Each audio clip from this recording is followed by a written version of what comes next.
So I don't think they understand how conspiracy theories work. You can't just make stuff up. Do you get what I'm saying? Like, this is the projection and the inversion of it all, where like we say something that's just based off evidence. They refuse to listen, instead just assume and claim that we're just making things up out of whole cloth, as if we ever do that. We never do. So then when it's their turn to come up with this conspiracy theory, they just say things and are like, this is what you do, right? This is how you are. You can't criticize me because I'm just doing what you're doing. I'm conspiracy theorizing. I'm throwing a dart at a board and just coming up with random ideas with absolutely no factual basis. It's like, that's not what we do, though. You have a misunderstanding of what we do, which is leading you to do what you think that we do, which is actually not what we do. It's all very annoying. It's all very annoying. You know, there's stuff like this. Will Chamberlain. I think there are wealthy foreign interests who are freaked out about Trump's Gaza plan and are drowning social media consulting firms in cash to change the conversation on the right. This is his reason for why he thinks that people are mad at the Jews right now, is because Trump's Gaza plan is so good and it's pissing off the Arabs who are now paying social media consulting firms to change the conversation on the right. That is a conspiracy theory with absolutely no factual basis. Martyr Made responds to this.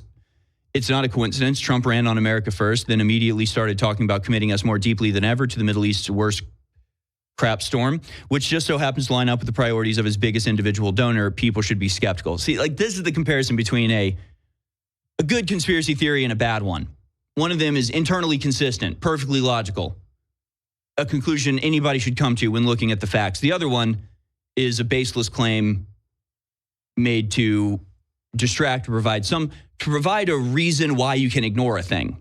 Right? I don't have to actually listen to the people that are criticizing Israel, because I'm just going to make up that actually this is all social media consulting firms changing the conversation on the right to combat Trump's brilliant Gaza plan. It's like, all right, well, you have no proof for that. There's no evidence for that. Internally, it doesn't even make sense.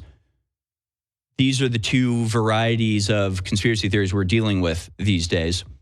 I say all of this in build up to this article, which is chronic unmet psychological needs are linked with stronger conspiracy beliefs.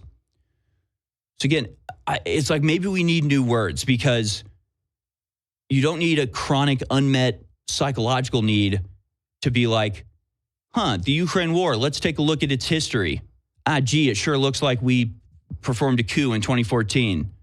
Yeah, I'm going to listen to the phone call of Victoria Nuland describing it verbatim in person. Is that because are you depressed? Is that why? Oh, it's because you're depressed, or because you have some sort of, you were abused as a child, and that's why you are curious about how a war came about. It doesn't make any sense. Now you're talking about conspiracy theories and when people go down rabbit holes and become obsessed with the idea of, a Nazi colony on Antarctica that's in conversation with the moon. Like, okay, maybe, but these are completely, utterly, entirely different things. So I don't know. There are multiple categories of conspiracy theory that we're dealing with. There's conspiracy theories that are just utter nonsense, hogwash trash, try to confuse and befuddle people, like claiming that Ian Carroll is funded by Qatar. Total nonsense. There are so-called conspiracy theories that are actually just factual truths that the mainstream media doesn't like and wants you not to talk about, so they call them conspiracy theories. Then there are classic conspiracy theories like Bigfoot and aliens and the Loch Ness Monster, which should be in their own category altogether as just something fun to do on the weekends. So I don't even know what type of conspiracy theory they're talking about here.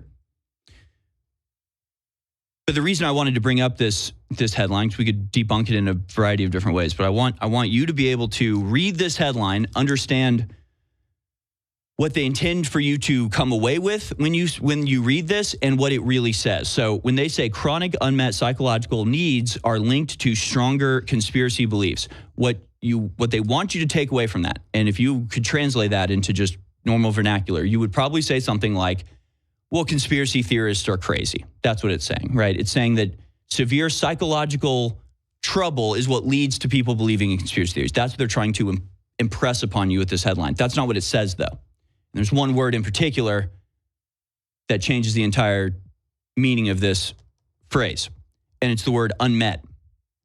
chronic unmet psychological needs are linked to stronger conspiracy beliefs.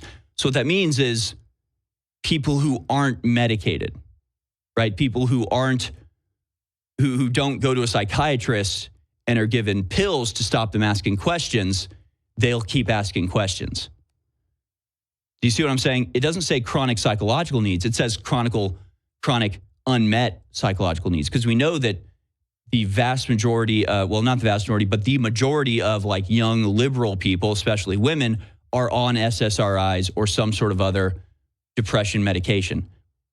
But that's not unmet psychological needs. Those are met psychological needs, is what they mean when they say this. So when they say chronic unmet psychological needs, what they mean is people have questions. They start looking around the world around them and going, this doesn't make sense. Things aren't fitting together. I'm missing something. I'm going to start looking into this.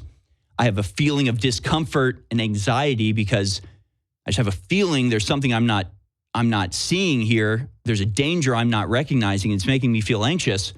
Some people pursue that until they find the answer that they're looking for. Other people go to psychiatrists who tell them your brain is wrong, your brain is malfunctioning. Here's a pill to make you stop asking questions.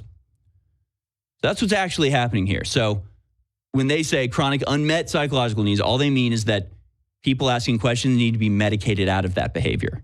Then those psychological needs will be met, and they'll no longer feel anxious about all the things they don't know. They'll no longer worry about the threats they can't see but feel in their subconscious. We'll block that. We'll lobotomize them, and then they'll no longer be conspiracy theorists, i.e. people who ask questions.